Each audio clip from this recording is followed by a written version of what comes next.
Hey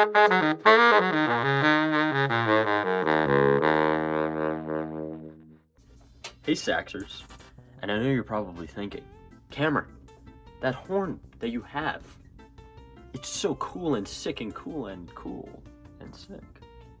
And I'm thinking, yeah, it is. But you know what sucks? It's not my horn, it's my school's. And then, if you're not thinking that, you're probably thinking, what the hell is this guy blabbering on about? What's so cool about this horn? I don't get it. And what I'm about to say to you right now probably will not even matter to you until I give you more context. But this is a low A Selmer Mark VI baritone saxophone. It is a 75,000 serial number, and it's in original lacquer. School instrument. Now, as a sax nerd, because of how cool this is to me, I just wanted to make a short video, or I'll try to make it short. I might yap, and this video might be an hour. I just kind of wanted to talk about this baritone, which is my school's. I go to college, so this is the horn that I chose from a lineup of horns, and it's actually kind of a funny story how I picked this one, and I was obviously very happy with my choice. So before I started my freshman year in college, I showed up a little bit before the year started during the summer to rent an instrument because I had not had a baritone for a hot minute, having given, you know, the one that I had in high school back to them. So when I came here to pick up my instruments, I was picking up a bass clarinet and baritone. They had a lineup of about 7 baritones in their storage. 2 of them were Bundy Selmers, you know, they're kind of like student horns, low B flat. Also like the Butcher 400, same thing. And there was a Chinese horn, and then in the most beat up, decrepit case, opened it up, and I did not believe my eyes when I gazed upon this horn right here, the Selmer Mark VI baritone. I almost thought that it wasn't a real Mark VI or something. I was like, there's no way. But I just took a long, hard look, and I was like, yeah, I guess I'll take this one. Now I'll talk about my experience with this horn and what I think about it, not having ever tried any Mark VI ever, especially never a Mark VI baritone. So, of course, when you think of a school instrument, especially when you think about a horn like this, and then the fact that it's a school instrument, several thoughts were going through my mind. One was like, when I actually take this home and try it out, is it gonna play? And I was very pleasantly surprised that the second I started playing this horn, I was like, this is the best baritone I've ever played. Mind you, I haven't played very many baritones or saxophones in my life. The place that I live is not really super close to any music stores or anything like that. I've never been to any music conventions, so I haven't really had the chance to try a lot of horns in my life. But it was pretty much, I've tried a Selmer BS 400, which is an intermediate horn. I've tried the Yamaha YBS 52, and I've tried a Yanagisawa B880. So those were all the horns that I had tried leading up to this one. I've tried several others, but this horn, definitely the best baritone that I had tried at the time. I'd say out of all of the baritones that I've ever tried, this is in definite contention with the Yamaha YBS 62 that I've tried. That horn is really nice. Super heavy though. That's the only thing I really don't like about it. Everything else about that horn is super snappy and smooth. The second I played this horn, I was like, wow, this is gonna be awesome. Like, this is what everyone's talking about with the Mark VI.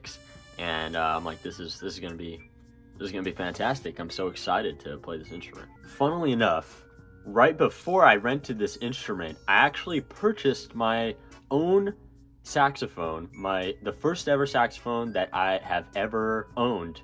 And I did not purchase it, I got it as a graduation gift. but it was a Martin, it is a Martin handcraft low B flat baritone from the 1930s, which I'll talk about in a different video. But it was just really funny to realize that my school had this instrument while I just purchased my own baritone, and I was like, wow. And I and others were like, dang, you might have to set aside that Martin for a little bit, because you're gonna be riding with the Mark VI for like several years until, you know, I leave the college, and then I'm out to my up to my own devices with my own horn. Looking at a serial number chart, which if you know anything about Mark VIs, that's what everybody goes crazy about. These horns are so loved and so desired that people get down to the nitty-gritty, to the serial number, to the minute details of what year is potentially the best, and certain things that they change throughout the years that the Mark VI was on the market. Now, because pretty much every modern horn is based off of the Mark VI, whether that's soprano, tenor, alto, baritone, even bass, based off of the Mark VI, you would think, or at least I even thought, that these horns were, in the grand scheme of the saxophone, which, you know, is a centuries old instrument, I would think that these would be more in the like mid-era to slightly more modern era. But this horn in particular, with the 75,936 serial number, is from the year 1958. This is an old horn, which, looking at it, I don't know, you can't really tell because it's a low A. It seems like it has modern keywork, but I think that's only because modern saxophones are based off of this horn. So it gives off the vibe of being more fresh. But really, this horn is from 1958. I'm not totally sure about what year was the best year for the Mark VI baritone, but I'm sure that any year truly is a good one. When you hear people talk about years that saxophones were manufactured, of course, at the end of their lifespan, maybe some corners were cut, etc., etc. I'm not too sure because I haven't, especially for the Mark VI baritone, I haven't done all the research looking into that. But if you have info on that, let me know. Now, looking at the horn, you can see that it has this really dark, almost cognac lacquer. I'm pretty sure that Selmer, this was like their kind of trademark specialty lacquer for their horns back in the day. And that's how you could tell that this saxophone is original lacquer, because of its color. Obviously, looking at the horn, it's not in perfect shape. It does not have any dents, though. It doesn't have any dents or dings. I'd hope, and it seems like everybody that has played this horn has been very aware of what this horn means and has taken very, very good care of it. Of course, mechanically, there are some things that maybe are a little noisy or clicky, but that's pretty much typical of any used horn. Visually, it's still very beautiful, but you could see its use in the patina of the lacquer. You could see, I think, that this sort of mark is kind of from like your leg or something, because that's kind of where the horn may rest against your leg if you're sitting. But you see that there's a lot of scratches and kind of blemishes on the lacquer, but otherwise very, very beautiful. The horn mechanically is super sound, super fast, light action on the keys. It's awesome. It has a great big sound. Of course, French-made saxophones, or even just low A baritones in general, are not going to have that crazy large thunderous sound of maybe a vintage low B flat baritone like a Con. Still very beautiful, top to bottom, beautiful sounding horns for sure. Something you may have noticed while I've been sitting here is the neck of this horn. I'm not sure if this was a custom job or not, but everybody that has seen the horn has talked about how beautiful the engraving on the neck is, and of course I absolutely have to agree. I don't think that many baritones or many Mark 6s at all have an engraved neck, so I don't know if this was a custom job. Regardless, super cool. I love it. Super, super cool. Floral engraving. All around, super cool. But yeah, that's definitely a cool feature about the horn. Some things that I do like about the horn, like I mentioned earlier, I really like the sound, top to bottom, super balanced. The action is really light and it's really quick. The horn itself is not very heavy, especially when you consider how much modern baritones weigh. It's probably a difference of like a few pounds, honestly, at least a couple pounds. From old to modern. The fact that it's lighter does not like affect the strength of the sound put out of the horn. It's not like it sounds, you know, like the material is lighter, like it sounds tinny. It's like you get a great full big sound out of this horn. Another thing that I really love and is clearly timeless with this design, seeing how it's constantly replicated today in modern instruments, is the overall design of the horn. Like, I always love this crook brace here. I just love it on the Selmer horns. It just makes so much sense. It just fits so well. It's so beautiful. I love the high E and F keys. I love the way they look. I love the way they're positioned on the horn. I love the way the low bell key covers are designed. I don't know, it's just super cool, just totally timeless design. I have noticed that on later year Mark 6s, I guess with the design changes or whatnot, I don't know if the pads were bigger or whatnot, but the key covers were definitely bigger. But I really like this more condensed, like, form-fitting look. I think this horn is absolutely gorgeous. And it's hard to see with all the scratches and blemishes, but there is an engraving on the bell, a nice floral engraving. It goes all the way up to the side here with the Henri Selmer logo. It has the Mark 6 badge right here. I know it's hard to read. Yeah, just top to bottom, beautiful horn. As much praise as I'm giving this horn, I just would like to talk about some things that are a little funky with it. And the only real issues I've had with the horn are a couple notes being super out of tune. Now, every horn is made differently, especially we're talking like definitely handmade horn, and it's old, right? I mean, that's when they handmade everything. Pre-1960s horn.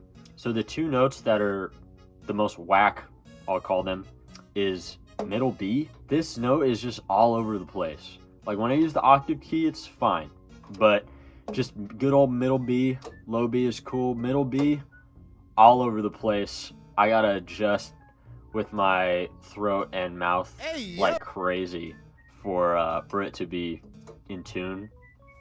Pause. And then high E is the secondary note that is definitely the most whack. Yeah, that one, especially if we're doing some ripping high sax solo stuff, I feel like if we're out of tune, it's usually my fault if it involves playing that note. But other than that, I have not had any issues really with any other note. Maybe G sharp sometimes. I know that certain things are pretty typical across the board of, in the world of saxophones, especially when we're just talking about the baritone. I would say that G sharp can be really flat. It's definitely on the more flat end, but there are ways that you can do alternate fingerings to fix that better than just B or E. But yeah, other than that, everything else is pretty solid. All right, for a play test, I'll just play a little bit of Grand Central by John Coltrane. I might just do some random noodling afterwards, but here we go.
And lastly, I'll just play a chromatic scale, bottom to top, maybe back down, see if I get it, but that'll get you a real idea of what this horn sounds like, with my setup anyways.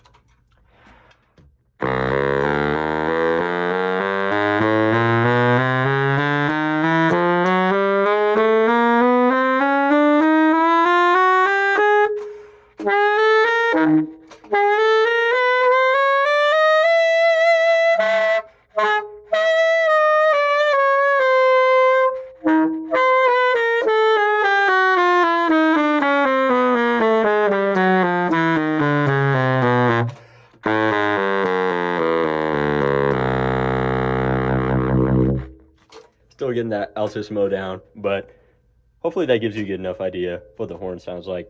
If you're curious about my setup, this is a Sile Spark in an 8-tip opening. This is a Rovner Platinum ligature. This is a hard rubber tenor sax ligature, because that's what fits on Sile's baritones. Also, most baritone mouthpieces, like the V16 or hard rubber auto link mouthpieces like that, hard rubber tenor sax ligature works on that. And then for reed, like, whoa, where's your reed? It's a Barry Woodwinds medium soft reed, I believe. Just their regular synthetic reed. Really good synthetic reeds for jazz. So there you go. Thanks so much for watching, everybody. If you had any questions, or if you had any info you'd like to give me about this horn that you know in the comments, just let me know. I'll probably read them. Yeah, but thanks for watching again, and I'll see you in the next one. Have a good one.